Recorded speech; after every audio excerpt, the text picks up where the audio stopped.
लोग कहते हैं कि फॉरेन पॉलिसी चुनाव नहीं जिता सकती है। चुनाव होने वाले हैं, पूरी सरकार पार्टी चुनाव की तैयारी कर रही है, आपकी पार्टी भी चुनाव में तैयारी कर रही है। आपको ऐसा लगता है कि 4 साल में जो कुछ आपने किया है वो कहीं इस सरकार को दोबारा सत्ता में आने में मदद कर सकता है, पार्टी को दोबारा मदद कर सकता है?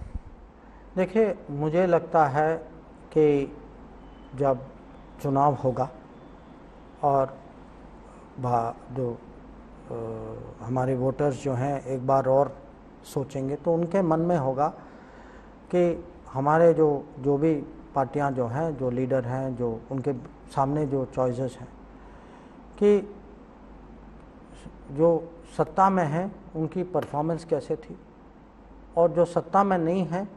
और जो वो कह रहे हैं उसकी क्रेडिबिलिटी क्या है। क्योंकि ज़्यादातर जो अभी विपक्ष में है वो सत्ता में पहले रह चुके हैं, तो उनकी भी कुछ रिकॉर्ड है और लोग, पब्लिक तो पहचानती अंत में। तो जो इसमें विदेश नीति का क्या योगदान होगा, वोटर को, जो मेरे समझ में है, वोटर को एक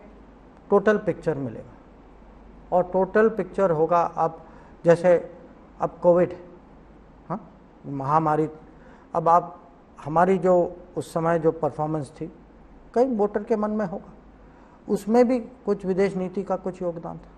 या अगर कुछ ऐसे परिवार होंगे जो कहेंगे भाई हमारे बच्चे थे बाहर, या हमारा कोई भाई था, बहन थी, तो जो, और ये खाली जो संकट के समय में नहीं, जो आप जानते हैं कि आज भी बहुत सारे लोग बाहर जाते हैं, किसी का पासपोर्ट खो जाता है, कोई किसी का कहीं बटवा, कोई पॉकेट छाप मार जाता है। तो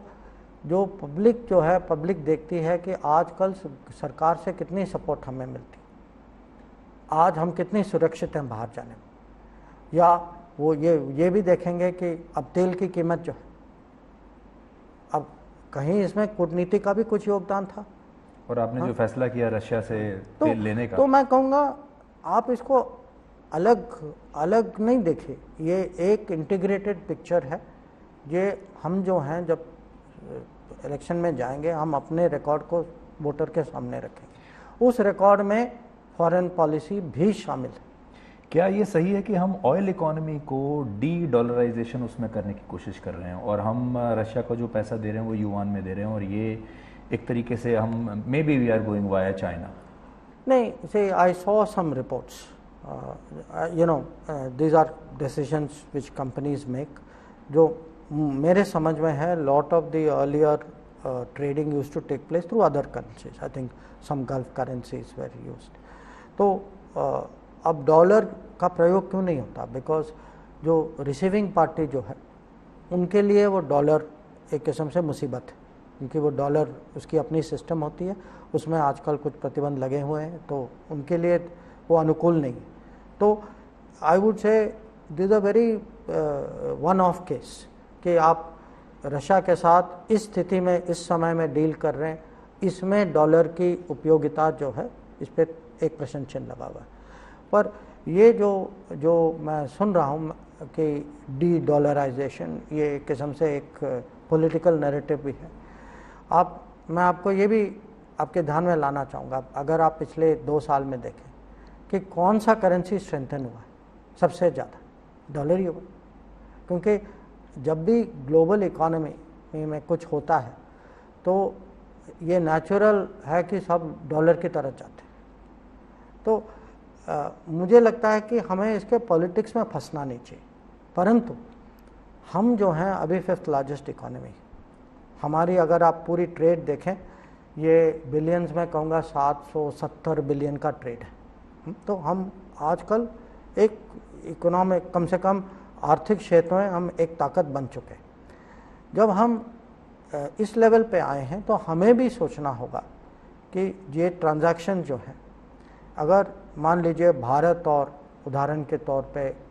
हमारे पड़ोसी हैं, बांग्लादेश, श्रीलंका, नेपाल या अफ्रीका के देश, अगर उनके पास रुपए हैं, वो उनका व्यापार भारत के साथ इतना बड़ा है,